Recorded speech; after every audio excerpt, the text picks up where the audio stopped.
ब्रह्म राक्षस होता है कि जैसे कोई अगर ब्राह्मण मर जाए, ब्रह्म का मतलब ब्राह्मण, जैसे कोई ब्राह्मण मर गया, और ब्राह्मण कौन सा, यहाँ पे केवल ब्राह्मण जाति वाले से संबंध नहीं है, यहाँ ब्राह्मण का कर्म से संबंध है। जो मैं जिस टॉपिक पे बोल रहा हूँ, रियल में तो जो वर्ण है वो जन्मना ही है, मैं जन्मना ही को मानता हूँ। जन्मना मतलब जो जन्म के आधार पर सिद्ध है। साधक जिसने जीवन भर साधनाएं की, तपस्या की, कई प्रकार की सिद्धियां प्राप्त की, लेकिन प्रारब्ध के कारण या फिर इसी जन्म के किसी कर्म के कारण उसकी सदगति ना हो पाई हो, तो वो ब्रह्म बन जाता है, वो ब्रह्म राक्षस बन जाता है। इसमें भी कई प्रकार के होते हैं, ब्रह्म प्रीत, ब्रह्म राक्षस है, ठीक है। इसमें कई स्टेप होते हैं ब्रह्म राक्षस में भी। ऐसा नहीं कि वो कुछ ब्रह्म प्रीत बनते हैं, ब्रह्म प्रीत ब्रह्म राक्षस से भी शक्तिशाली होता है।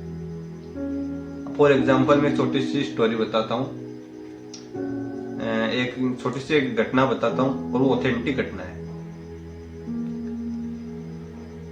एक राजा थे, उनकी राजकुमारी में एक ब्रह्म राक्षस का प्रवेश हो गया। तो क्योंकि ब्रह्म राक्षस था, तो उसने जीवन में उस जब वो जीवित था, वो ब्राह्मण के रूप में, तब उसने काफी साधनाएं की थी, काफी तपस्या की थी, तो उसने बहुत सी सिद्धियां प्राप्त कर रखी थी। तो जो भी कोई साधक, जो भी तांत्रिक, जो भी गुणिया ओझा उनके पास से उस प्रेत को निकालने के लिए जाता, तो उनको तो भगा देता, उनकी सिद्धियों का हरण कर लेता। राजा की राजकुमारी में जब वो ब्रह्म राक्षस घुस गया, मतलब प्रेत रूप में, तब काफी साधक गए उसके पास, लेकिन क्योंकि वो तो खुद अच्छा साधक था, वो नॉर्मल साधक नहीं था, वो कई जन्मों से साधक था, हर जन्म में वो साधना कर रहा था। पहले जन्म में उसने मानो 20% तक साधना की, फिर उसकी साधना दूसरे जन्म में 10% ही बढ़ा पाया, अगले जन्म में वो 40% बढ़ा लिया। ऐसे करके वो एक अच्छे हाई लेवल के मोक्ष के, मतलब मुक्ति के करीब पहुंच गया, लेकिन फिर भी वो कुछ ऐसे कुकर्म हो गए जिस कारण वो ब्रह्म राक्षस बन गया। राजा काफी ओझाओं को, काफी तांत्रिकों को, काफी सिद्धों को बुला बुला कर थक गया। जिसको बुलाता वो ब्रह्म राक्षस है, उसकी लड़की के शरीर में बैठा हुआ, राजकुमारी के शरीर में बैठा हुआ उनको भगा देता। तो एक बार क्या हुआ, थक गया तो अपने कुलगुरु के पास गया। तो कुलगुरु ने बोला कि यार अमुक अमुक को तो बुलवा लिया, अब तो मेरे भी बस की बात नहीं है। तो राजा ने बोला कि कुलगुरु आप एक बार आप फिर से कोशिश करो, हालांकि आप 1000 बार कोशिश कर चुके हो पहले, लेकिन एक बार लास्ट कोशिश और कर लो आप। तो कुलगुरु वापस ब्रह्म राक्षस से बात की, उन्होंने उसके शरीर में आए, ब्रह्म राक्षस आए। तो ब्रह्म राक्षस बोला कि पूछ क्या रहा है, अभी तो 15-20 तांत्रिकों को, 15-20 साधकों को और भेज दे, निकलवा ले, अपने चेले राजा को बोल दे कि अमुक अमुक के पास चला जा।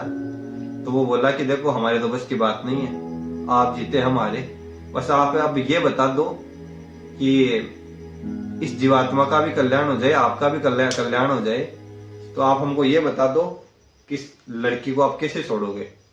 गुरु के मुंह से अचानक निकल गया कि अगर आपकी मुक्ति का, मोक्ष का कोई मार्ग हो तो वो हमें बता दो, हम वो भी करने के लिए तैयार है। ब्रह्म राक्षस तुरंत मान गया, क्योंकि ब्रह्म राक्षस उसी का तो वेट कर रहा था कि वो ब्रह्म राक्षस तुरंत बोला कि आपके आश्रम में जो अमुक अमुक रामानुज नाम का आपका जो शिष्य है, अगर उसके चरणों की धूल और उसका चरणामृत लाके मेरे को पिला लो तो मेरा तुरंत मोक्ष हो जाएगा। और आपका जो वो शिष्य है वो नॉर्मल नहीं है, वो 99% साधना करके आया इस जन्म में। इस जन्म में तो बच्चा लग रहा है, वो पिछले 100 जन्मों से साधना करके उस स्टेज पर पहुंच चुका है, वो मुक्ति के करीब नहीं, वो मुक्ति को पा चुका है। वो केवल उसके कुछ दिन के ही वो जब बाकी थे, वो जो लेकिन पिछले जन्म में खत्म हो गया था, तो इस जन्म में आके वो साधना पूरी हो चुकी है, उसका तो मोक्ष हो चुका है। वो जीवित भगवान, वो एक आडमास के ढांचे में भगवान ही घूम रहा है, समझ रहे हो। तो इस प्रकार ब्रह्म राक्षस बनता है।